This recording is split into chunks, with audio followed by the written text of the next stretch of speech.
Gaazexaan Riippoortar Paarlaamaatti argamee gabaasa akka hin hojjenne dhoorgamu ibse. Hoong Koong barattoota Yuunivarsiitii Ameerikaa keessatti dhoorkaman fudhattee barsiisuudhaaf hayyamamoo ta'uu ifa gooteetti kan isheen jirtu. Oduuwwan keenya kan guyyaa har'aatiif qabannee kanneenii fi kanneen birootis isiniif dhiyeessinaa hanga xumuraatti waliin akka turtan sin affeerra. Gaazexaan Riippoortar Paarlaamaatti argamee akka hin gabaasne dhoorkamuu guyyaa har'aa ibsateera. Bara 1988 akka lakkoofsa Itoophiyaa irraa eegalee waggoota 30 darbaniif mana maree bakka bu'oota uummataatti argamuudhaan gabaasa kan ture gaazexaan Riippoortar sababa ifa hin taanee fi hin beekamneen paarlaamaa seenee akka hin gabaasne guyyaa har'aa dhoorkamuu isaa beeksiseera. Miidiyichi akka jedhetti ebla 6 bara 2017 akka lakkoofsa Itoophiyaa irraa eegalee sababni isaa ifatti osoo hin ibsamin gaazexeessitoonni balbala irraa hojjettoota eegumsa mana marichaatiin Riippoortar akka hin seenne dhoorkameera jedhamuun deebi'uu isaanii gabaasa keenya kan guyyaa har'aa keenyatti dhageenyee jirra. Manni maree bakka bu'oota uummataa uummanni guutuu biyyattii kan itti bu'ame waan ta'eef miidiyaaleen odeeffannoo oolmaa paarlaamaa kamiyyuu uummata biraan gahuudhaaf hojjetan dhorkuun akka hin danda'amne kan eerame Riippoortar paarlaamaan ifatti uggura kana kaa'e yookaan ajaja akka kenne osoo hin beekamin dhoorkamuun seeraan sirrii miti jechuunis gabaasaniiru. Kanaanis Riippoortar ji'a tokko dura ebla 15 bara 2017 akka lakkoofsa Itoophiyaatitti waajjira paarlaamaa fi afyaa'iif koree dhaabbii dhimmoota dimokiraasii fi dhaabbata abbagaar uummataaf akkasumas abbaa taayitaa miidiyaalee Itoophiyaa fi mana maree miidiyaalee Itoophiyaatiif xalayaan kan beeksise ta'us deebii akka hin arganne ibsamee jira. Miidiyichi paarlaamaatti argamee oolmaa walgahii idilee ariifachiisaa fi addaa mariidhaaf fi akkasumas taateewwan waliigalaa manni marichaa uummata biraan gahuu irraa kan hafee fedhii yookaan kaayyoo addaa hin qabne eeruudhaan qaamoleen mootummaa dhimmi ilaallatu furmaata akka isaaniif kennaniin gaafachaa jiraachuu ibseera. Oduu biraatiin naannoo Oromiyaa irraa warqee kiloogiraama 6,000 ol baankii biyyaalessaatiif dhiyaate.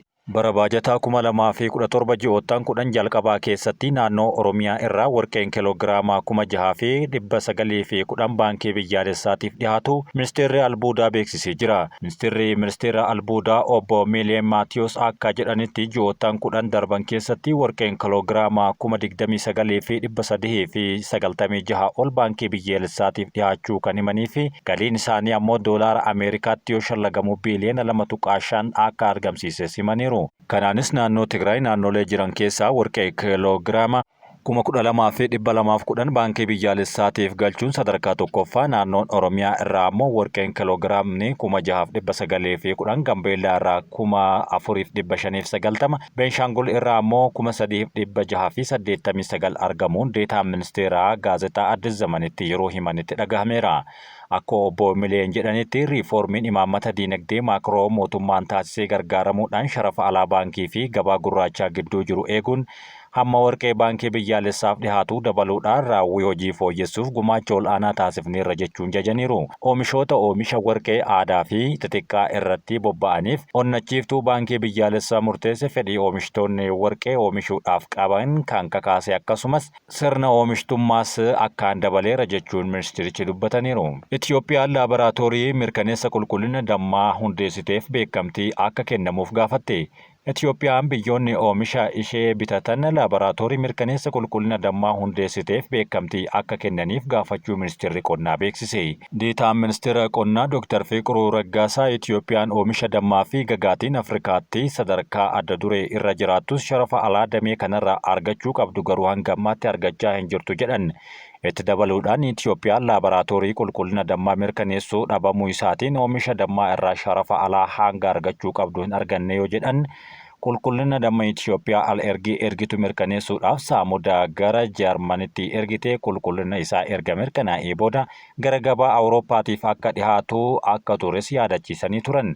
Amma garuu Itoophiyaan ganda keessatti laaboraatoorii qulqullina oomisha dammaa mirkaneessuu akka hundeessite eeruudhaan biyyoonni oomisha dammaa Itoophiyaa irraa bitatan beekamtii akka kennaniif gochuudhaan gaafatteerti jedhameera. Itoophiyaan horsiisa kanniisaatiif haala mijataa akka qabdu akkasumas waggaatti giddugaleessaan daa'imman toonii 500,000 gagaa toonii 50,000 fi haphee daa'imaa toonii 500,000 oomishuudhaaf dandeettii akka qabdus gabaasa kana keessatti eerameetii kan jiru. Baankiin giddugaleessaa qajeelfama haaraa baankonni karoora deebisanii dhaabuu akka qopheessan dirqisiisu baaseera. Baankiin biyyaalessaa Itoophiyaa qajeelfama haaraa lakkoofsa SBB 93 muraa bara 2025 kana baaseen baankonni rakkoon maallaqaa cimaa yeroo isaan mudatu of dandamachiisuudhaaf karoora bal'aa akka qopheessan dirqamsiiseera. Qajeelfamni kun tasgabbii faayinaansii baankotaa mirkaneessuu fi rakkoo osoo hin uumamin dura akka qophaa'an gargaaruudhaaf kan akeeke yommuu ta'u, qajeelfama haaraa kanaan ammoo baankonni Itoophiyaa keessatti socho'an hundi isaanii karoora deebisanii dhaabuu bal'aa fi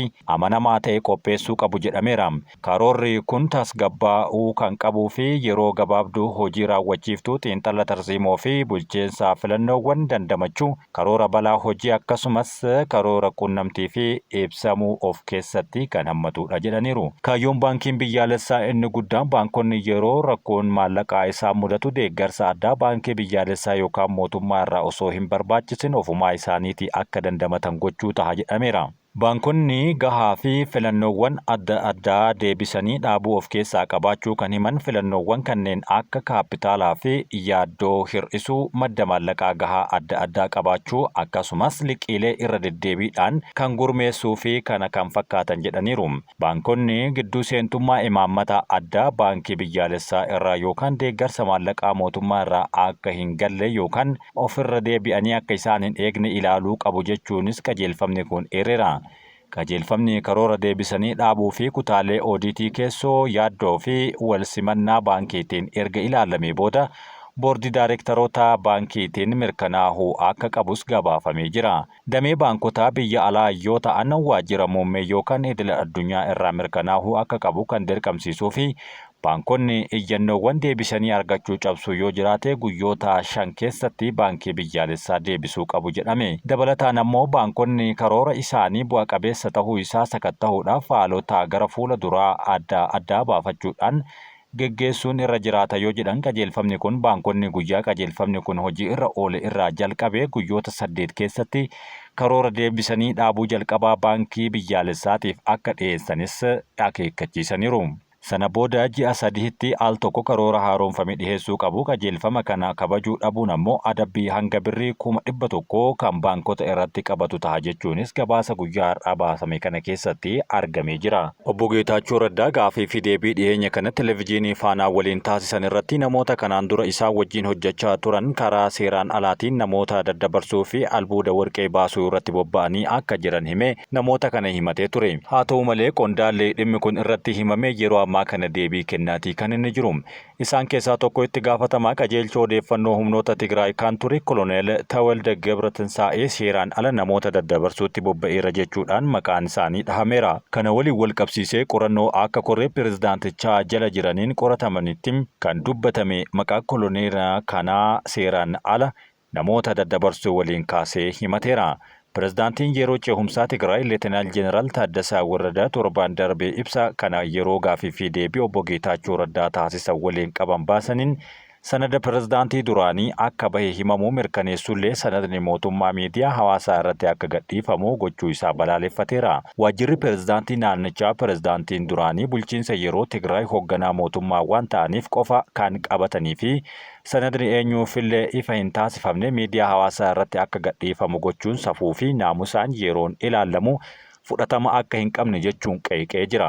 Biiroon nageenyaa fi tasgabbii Tigraay gama isaaniitiin obbo Geetaachoon gaafii fi deebii televezyiinii Faanaa irratti dhihaate taasisee duulama qaballeessii ajajoota humnoota Tigraay irratti taasifame jechuudhaan kan mormee fi ji'a dura immoo duggorsa dhimmoota baha Afrikaa muummee ministeeraa Abiyyi Ahmad ta'uudhaan kan muudame Geetaachoo Raddaa garuu bu'aa koree waajjira pirezidaantii jalatti hundaa'ee qulqullaa'ee argame kana raawwachiisuuf mootummaan kutannoo qabu waan hin jirreef qaama dhimmi ilaallatuuf dabarsee kennuu isaa fuula feesbuukii isaa irratti qoodee ture. BBC Tigriffaa sanada afaan kana yookaan obbo Geetaachoo fi bulchiinsa yeroo Tigraayin sirrii ta'uu mirkaneessuu irratti seeraan ala namoota daddabarsuu waliin maqaan isaa kan ka'e Koloneel Tawalda Gebretinsaa'ee kan dubbise yommuu ta'u maqaan koo na xuraa'eera jechuudhaan himannaa irratti dhihaate waakkateera. Obbo Geetaachoo Raddaa himannaa amma isaan irratti dhiyaate yeroo pirezidaantii yeroo turanitti miidiyaa hawaasaa deeggaraa isaa ta'e irratti maqaa koo xureesseera jechuudhaan dubbatee ture. Yeroo sanatti dhimmicha ilaalchisee obbo Geetaachotiif komii qabu dhiheessee akka dubbate Koloneel Tawaldee warreen miidiyaa hawaasaa irra jiraniif rakkoo hin qabu ofii koo deebii kenna jechuunis na gowwoomsaa ture jechuun deebisee himateera. Obbo Geetaachoon gaaffii fi deebii Faanaa Televezyiinii waliin taasisan kanarratti qondaaltota ol'aanoo Tigraay 3 warqii baasuu dabaluun mallaqa namoota saamuun yookaan kaazinaa mootummaa saamuun akkasumas namoota seeraan ala daddabarsuu irratti hirmaataniiru jechuun yakka ciccimoo kanaan himatee ture. Hooggantoota obbo Geetaachoon gaaffii fi deebii kanarratti maqaa isaanii dhahee himatan sadiin Birgaadeer Jeneraal Migbaay Hayilee, Birgaadeer Jeneraal Hayila Sillaasee Girmaayii fi Koloneel Tawalde Gabratinsaayedha. Hoogganaa qajeelcha odeeffannoo humnoota Tigraay kan ture Koloneel Tawalde gahee namoota seeraan ala daddabarsuu keessatti qabaniin gaafatamaa kan taasise obbo Geetaachoo Raddaa namoota Eertiraanota irraa akka meeshaatti gurguraa turan jechuunis dubbatee jira. Gama kaaniin ammoo yookaan gama Tigraayitiin kaayyoon ture raayyaa ittisaa kan Eertiriyaa diiguudha kan jedhan yommuu ta'u namoonni akka dhufan gochuu kan jedhu yommuu ta'u obbo Geetaachoon duulli kun gara dhumaatti Eertiraanota mallaqa qaban gara ukkaamsuu, ugguruu, gurguruutti ceehee jira jechuunis dubbateera. Dargaggoonni Eertiriyaa erga qabamanii booda ammoo warri maatii biyya alaatii qaban adda baafachuudhaan tokkoon namaa yoo xiqqaate doolaara Ameerikaa 4,000 akka galchan gochaa turameera jechuun dubbateera. Koloneel Tawaldeen himannaa irratti dhihaateef deebii kenneen ani nama naamusaa fi namummaa qabu yommuu ta'u gocha seeraan alaa akkasii kana keessatti tasumayyuu hirmaachuuf yaada hin beeku jechuun dubbate. Itti dabaluun ana qofa osoo hin taane achuma sanadicha keessatti maqaan isaanii kan eerame nama jala kan jiranii fi kanneen ani ajaju waahillan kiyya warra gocha kanarratti hirmaatanii miti jechuun haaleera. Hong Kong barattoota idil addunyaa oggura US Harvard booda fudhachuuf jedhame. Hong Kong University Harvard irratti Ameerikaan oggura erga keettee booda barattoota idil addunyaa dabalataa akka fudhattu beeksifte. Hong Kong University wanis barattoota idil addunyaa hedduudhaaf banaa akka gootu kan beeksifte yommuu ta'u kunis tarkaanfii mootummaa Ameerikaa torbaan darbe University Harvard barattoota biyya alaa akka hin fudhanne dhorkuudhaaf fudhateen deebii akka kennitu himamaara. Murteen bulchiinsa Doonaald Tiraamp kun kan Yuunivarsiitii Harvardiin himatame yeroodhaaf abbaa murtii Ameerikaatiin uggurame kun egeree barattoota biyya alaa 10,000 lakkaa'aman balaadhaaf saaxila jedhamaa jira. Hooggantuun barnoota Hong Kong Christine Chow Yuunivarsiitiiwwan magaalaa Chaayinaa keessa jiran barattoota ol'aanoo addunyaa irraa keessattuu kanneen uggura Harvardiin miidhaman akka fudhatan waamicha dhiyeessaniiru. Keessattuu Yuunivarsiitii Saayinsii fi Teekinooloojii Hong Kong barattoota idil addunyaatiif seensa haalduree tokko malee fi deeggarsa barnootaa akka kennan haala mijeessinee jirra jechuudhaan Faransaay 24 gabaasee jira. Akka Yuunivarsiitiin Harvard jedhutti barattoonni Chaayinaa gara 1,300 ta'an Harvard keessatti kan argaman yommuu ta'u kunis baay'ina barattoota idil addunyaa keessaa harka 1/5 akka qabu ibsameera. Kooriyaan kaabaa torbee darbee yeroo yaalii irra kan turte dhoo'insa doonii waraanaa hordofee qondaaltota ol'aanoo 3 to'annoo jala oolchite. Komishinii waraanaa jiddugaleessaa biyyattii miidhaa dabalataa osoo hin geessisin taatee kana ofirraa ittisuu ibsee jira.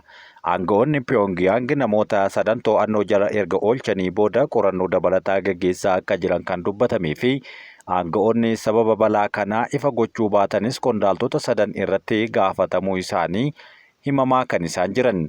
Hoogganaan Kooriyaa kaabaa Kim Jong-un taatee kana gocha yakkaa jedhanii guutumatti of eeggannoo akka hin qabnee fi itti dabaluudhaan ammoo itti gaafatamummaa kanas akka hin qabne jechuun qeeqaniiti kan isaan jiran. Ameerikaan baqattoota biyya alaa jirtu yookaan kan biyya ishii keessaa amma ari'aa jirtu Ruwaandaatti qubachiisuudhaaf mari'ataa jirti jechuudhaan falmitoonni mirga namoomaa yaaddoo qaban ibsatan. Yuukeen bara darbe karoora koolugaltoota fashalaa'an gara Ruwaandaatti ari'uudhaaf qabdu erga qeeqxee booda Kiigaalii waliigaltee wal fakkaatu Ameerikaa waliin mari'achaa jirti. Kunis falmitoota mirga namoomaa biratti yaaddoo cimaa uumeera. Ameerikaan godaantota seeraan alaa Ruwaandaa keessa qubsiisuudhaaf marii kan eegaltee jirtu yommuu ta'u yeroo ammaa mootummaa Ruwaandaa fi bulchiinsi Tiraamp dhimma kanarratti mari'ataa akka jiranis dho'isaadhaan beekameera. Ministeerri dhimma alaa Ruwaandaa Oliiver baatii kana keessatti biyya isaanii Washington waliin mari'achaa akka turte kan mirkaneessan yommuu ta'u gara fuulduraatti ammoo bal'inaan itti deemna jechuunis ibsaniiru. Mootummaan Doonaald Tiraamp baqattoota gara biyyoota addunyaa sadaffaa ari'aa jira. Fakkeenyaaf dhimmi godaantota gara El Salvadoritti qajeelfamanis mata duree dubbii tahee turuun isaanii beekama. Kana caalaa kan hammatu ammoo Washington baqattoota 10,000 lakkaa'aman ilaalchisee Liibiyaa waraanaa fi tasgabbii dhabuun bobbaafamte kana keessatti irra deddeebiidhaan mari'achaa akka jirtus dubbatamee jira. Dhaabbileen mirga namoomaaf falman tarkaanfiin Ameerikaa kun balaa uumeera jechuudhaan sagalee isaanii dhageessisaa jiraachuun ni dubbatama. Ameerikaan biyya isaanii irra darbee yeroo garagaraatti Filistiin lammiilee isaanii Gaazaa keessa jiraatan biyyoota ollaa akkasumas yoo barbaadde biyyoota biroo kan Afrikaa keessatti argaman kanneen akka Somaaliyaa fi Liibiyaatti ni bobbaasa jechuun dhaadachaa turuun ishees kan yaadatamudha. Erga Doonaald Tiraamp aangoo qabatee lammiilee baqattummaadhaan Ameerikaa keessa jiran irratti rakkoon hamaan deemaa kan jiru yommuu ta'u, biyyoota addunyaa guutuu irraa warra achitti baqatan keessahuu warra achi jiraatanii fi waraqaa eeyyamaa kan hin qabne gara biyya isaaniitti deebisuudhaaf karoorfachuu ishee hordofe hanga guyyaa har'aatti lammiilee 10,000 lakkaa'anis akka daangaa qaxxaamursiifte gabaasaaleen garagaraa eeraa jiru.